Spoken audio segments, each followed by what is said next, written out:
I'm Mary Jo West with the West team at Keller Williams in the Birmingham, Alabama metro area. If you're buying a home in Alabama or thinking of moving anywhere in our state, stay tuned to find out the main reason you always need a buyer's agent, especially in our state, to help you navigate the home buying process. It's only 2 little words, but they pack a powerful punch to the buyer.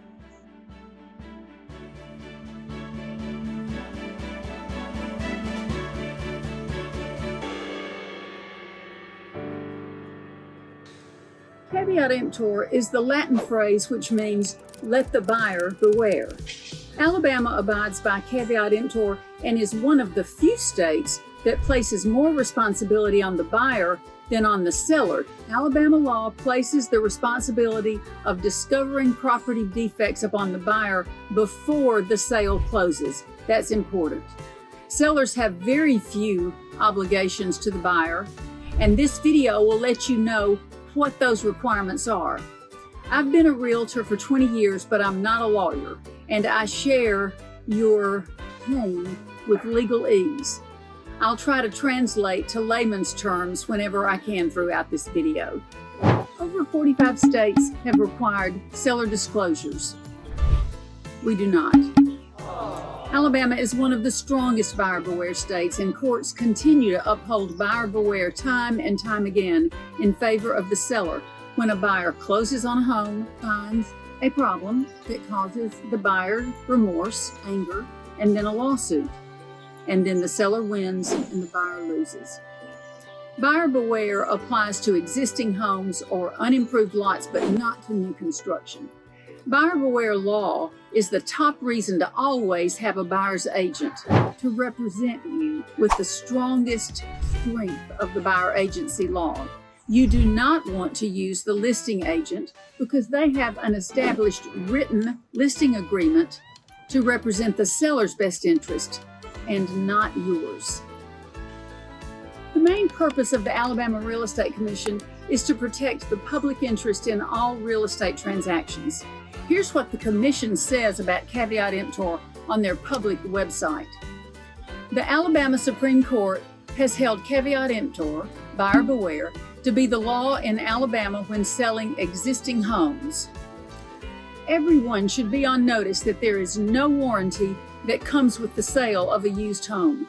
Buyers have a chance to inspect the property and should assume the responsibility of a purchase. Simply stated, this means that neither the seller nor the seller's agent, unless asked, are required to disclose defects, except those which might pose an immediate health or safety risk to the buyers. While sellers and their seller's agents must not misrepresent conditions when specifically asked about it, it is most important that buyers perform their own due diligence. The Real Estate Commission touched on the 2 very important loopholes in caveat emptor, and I need to explain those to you because you wouldn't know about them unless you're either a lawyer or a seasoned buyer with caveat emptor experience.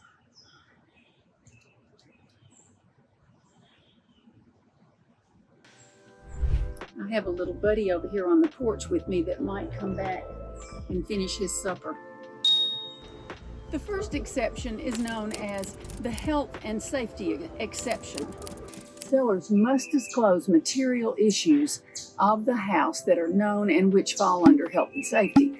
A material fact is any information that could significantly impact the buyer's decision to purchase the property or to affect its value. The issue can be physical or emotional information. The Alabama Real Estate Institute lists the following as some of the confirmed and nationally accepted health and safety issues: asbestos, lead-based paint, radon, formaldehyde, carbon monoxide, PCPs, mold, groundwater, underground storage tanks, and termites. Did you notice that structural and foundation issues were never mentioned? It's just one of the many reasons why you need to do your own due diligence. Get a professional inspection and never assume that the health and safety doctrine will protect you. It's very specific, and to hold up in court, you must prove 2 things: that the seller or sellers or buyer's agent had knowledge of a material defect that affects health and safety. Number 2, that the defect is not known or easily discoverable by the buyer. Then the agents and the sellers have a duty to disclose the defect and are liable for damages caused by non-disclosure. The second exception to buyer beware is called a direct or specific inquiry. If a buyer specifically asks about a material condition concerning the property, the seller and the seller's agent have an obligation to disclose known defects.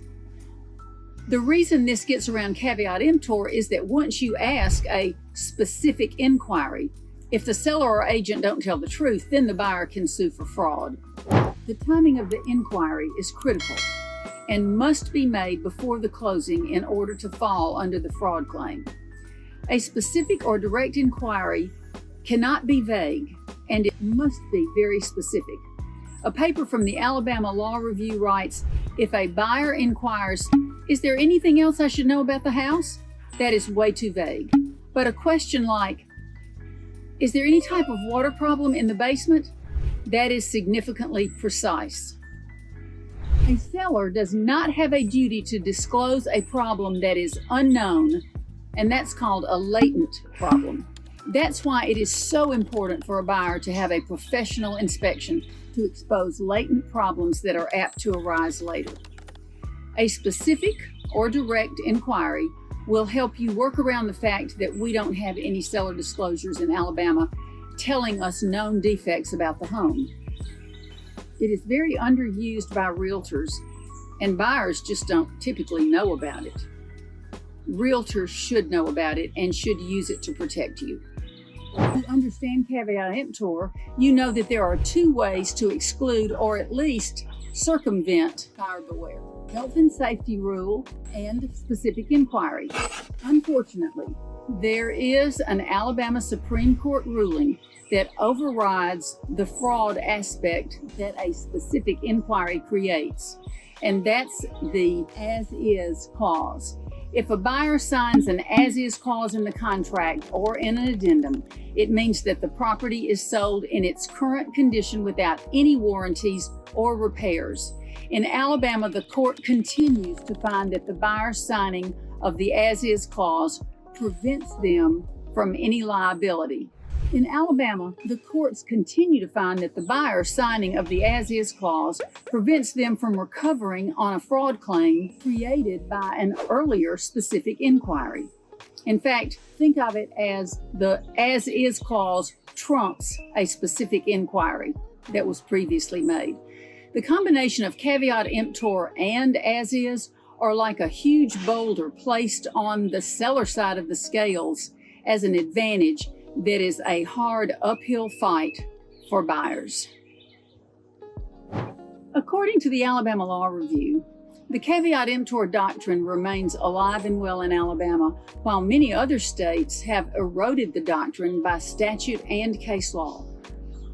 As I said, over 45 states have enacted mandatory seller disclosure laws, and there is a national trend in favor of increased seller disclosures. The author of the Law Review note calls the buyer beware doctrine remarkably robust in Alabama, with a 2-fold rationale: promoting certainty in the law and encouraging Alabamians to be self-reliant.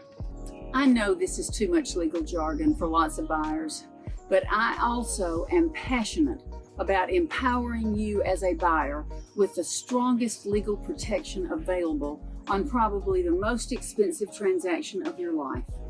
Make sure you hire a buyer's agent who has experience and knowledge with the Alabama buyer beware laws, and ask these 3 questions of your buyer's agent. Do you understand the health and safety exception of the buyer beware law? Do you use the specific direct inquiry during the inspection period? And can you explain to me the as-is importance of the override to the direct inquiry? If they stammer and say, "Maybe, yeah, I think I can," move on. You need a buyer's agent at your side, on your side, and for your side if you're in Alabama, because you need to beware.